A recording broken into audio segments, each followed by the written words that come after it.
Number 4 in our post-spring Big Ten power rankings, the Michigan Wolverines. After a down year last year, after coming off a national title the year before, big question. We'll start it off right here. Do we think Bryce Underwood starts game 1?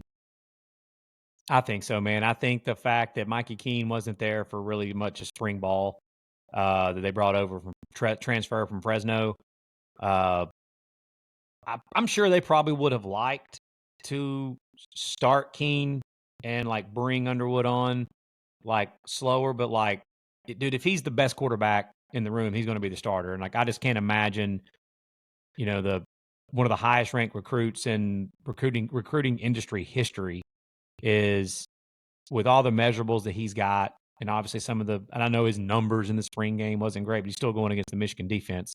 I think Bryce Underwood's going to be the starter week 1.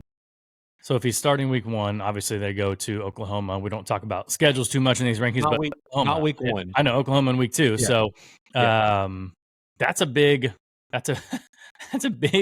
test for a true freshman quarterback. Yeah. With a new offensive coordinator.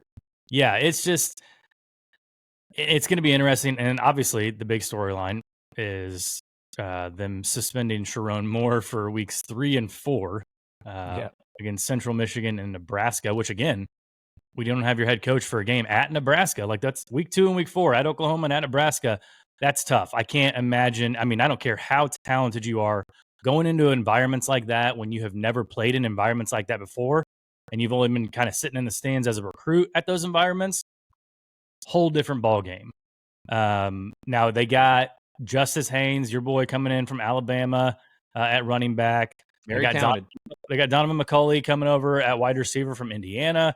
O-line, I think, is still a decent question mark for them. I mean, I thought they would have been a lot more aggressive in the spring portal, but they weren't. So I just a little bit of an experienced O-line. So it really comes down to Bryce Underwood. Obviously, he's better than any option they had trotted out there last year. So that's already a given. But there's just a lot of question marks surrounding this Michigan team. Yeah, there is. You know me, man. When there's some big coaching changes and at some of these bigger programs, especially, I think that can really make a big difference. I think twofold. I think the fact that you are, no matter who the quarterback's going to be, like you said, it's going to be better than what they had last year. I think the run game's going to be better because I think they got more talent overall at the top of the running back depth chart there, and especially bringing in Justice Haynes. Haynes at Alabama, they just didn't run him enough. He has not lived up production-wise yet to his potential. 5-star, one of the top 2 backs in the country coming out of high school. But he's the real deal. He's going to be really good at Michigan, especially as much as Michigan's going to run the football. I would imagine he's going to put up some pretty ridiculous numbers if he can stay healthy this year. But they brought in offensive coordinator Chip Lindsey from North Carolina. And Lindsey's history as an offensive coordinator and as an offensive coach in general has been, keyword, is what you want as an offense. He's been balanced. A little bit of a history of him. So he was a long-time Alabama high school coach at some of the highest levels at Alabama high school football. And then he got his shot in college at Southern Miss with a guy by the name of Todd Monken, who was obviously the national championship offensive coordinator at Georgia. Now he's the OC for Lamar Jackson, the Baltimore Ravens. And they set records that year at Southern Miss in Chip Lindsey's first year. Nick Mullins was the quarterback then, who was also his quarterback in high school for Chip Lindsey. But he ended up becoming the offensive coordinator at Auburn for Gus Malzahn. Eventually, Chip Lindsey did. And this is what I mean by balance. The first year that he was OC and the primary play caller at Auburn, they were the 8th team in SEC football history that passed for 3,000 yards and rushed for 3,000 yards in that same season. That was when they had Jarrett Stidham and Kerryon Johnson. Then, of course, he goes to North Carolina, and then North Carolina's first year was OC there with Drake May and Amarian Hampton. They were only one of 2 teams in all of college football that passed for 300 yards a game and rushed for 190 yards a game. So he's had a lot of success as an offensive play caller. He was cheeks as a head coach at Troy, being honest. Just wasn't as good as what Neil Brown was when he took over for Neil Brown. But he's not a head coach. He's calling the offense. He's going to be the offensive play caller. And I think that was a good move by Sharon Moore. Sharon Moore's specialty, I think, is It's going to be overseeing everything. Offensive line coach. That's what he's been pretty much most of his career. So bringing in Chip Lindsey, I think, was a really good deal for Michigan's offense in general. And I think it's going to be a really good deal for Bryce Underwood and his progression.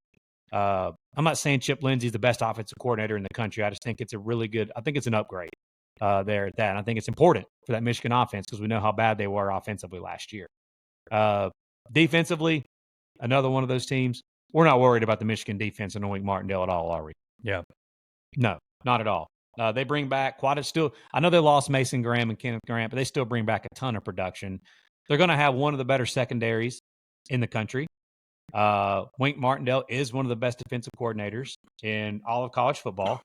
I just think that some of the transfers they brought into on the depth of defensive line, like Damon Payne from Alabama, was a former 5-star recruit out of the state of Michigan.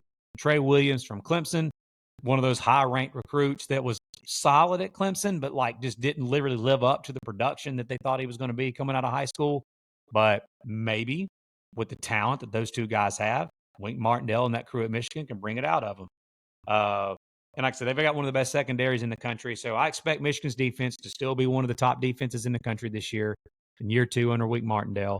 It's can the offense improve and progress, and more than likely what will be year 1 for Bryce Underwood.